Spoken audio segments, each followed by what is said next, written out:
checkpoint talaga, no? Buti na lang di ako hinarang. Ang ingay pa man din ng motor. Pero ang nakakabahan akong flight. Dahil sa ang ingay niya.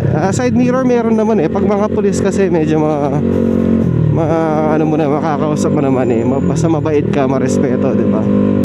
Ano kaya mangyayari no pag ano, pag nahuli ako tapos naka-vlog? Ay, nakakaya yata. Pero syempre gusto kong i-film din 'yun. Hindi naman tayo perfecto. Pag nahuli ka, I'm pretty sure maraming magbabash sa iyo eh. Pero if you want engagement, of course, makakakuha ng engagement doon. No, yung bobo mo, nahuli ka ganyan. Pasuway ka kasi. Sigurado lang 'yun.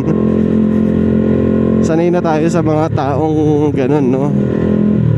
And most of the viewers or followers o basta nanonood sa'yo, hindi nila napapanood yung buong vlog.